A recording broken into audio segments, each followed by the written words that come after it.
AITA for kicking my husband out after discovering his secret online life? I'm a 46-year-old woman, and my husband is 51. We've been together for 22 years. For most of that time, I thought we had a strong marriage. Sure, we've had our ups and downs like any couple, but I always believed we were in this together. Lately, though, something has shifted. Over the past few months, I've noticed my husband being more secretive. It started with his phone. He always seems glued to it, and anytime I walk into the room while he's texting, he quickly hides the screen or turns it face down. I'm not someone who naturally jumps to conclusions, so at first, I didn't think too much of it. But then, when I casually asked who he was texting, he got defensive, almost angry. "You're so suspicious," he'd say. "You're acting crazy. Why don't you trust me?" I brushed it off, telling myself I was overthinking. I've never been the type to pry, but his reaction planted a seed of doubt in my mind. And once that seed was there, it started to grow. One night, everything came crashing down. I woke up in the middle of the night, couldn't even tell you why, and saw his phone sitting on the bedside table. I felt a pang of curiosity, then guilt.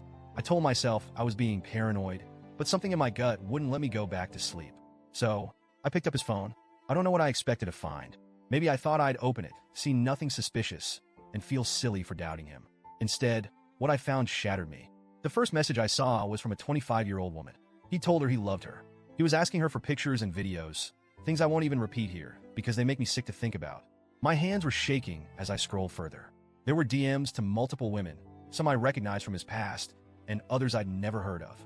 And the accounts he was using? I didn't even know they existed. He'd been hiding whole parts of his online life from me.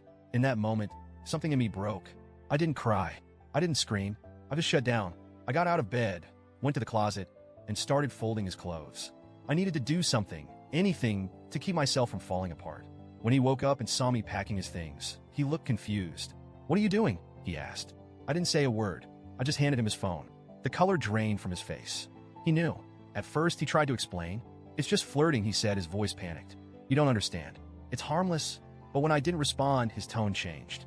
He started yelling at me, accusing me of being insecure and crazy. He said I was overreacting, that it wasn't real cheating because it wasn't physical. For some context, he hasn't worked in 15 years. I've been the sole provider for our family, covering every expense while he stayed home. I've always done it without complaint because I loved him and believed we were a team. But now, I felt like a fool. I told him I was done. I told him he needed to leave. He started pleading with me, saying he had nowhere to go, no one else to turn to. I told him that wasn't my problem. He's a grown man, not my child. And then, just when I thought he couldn't hurt me more, he called me a fat crazy B*TCH for throwing away 22 years of marriage. That was the moment I knew I couldn't forgive him. I told him he could stay on the front porch until he figured out where to go. It's an enclosed space. Not as cold as outside, but not exactly comfortable either. I knew it was harsh, but I couldn't bear to have him in the house with me. Update.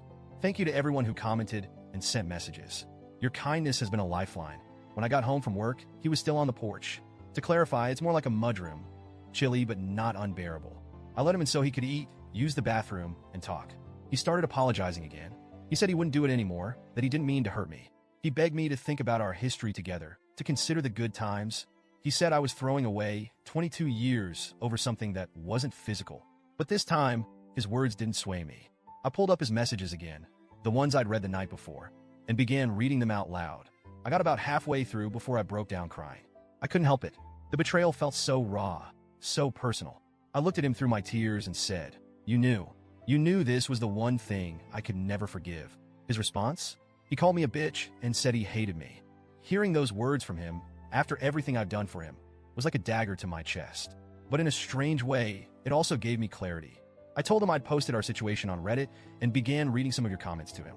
I read the ones from married men who said they'd never treat their wives this way.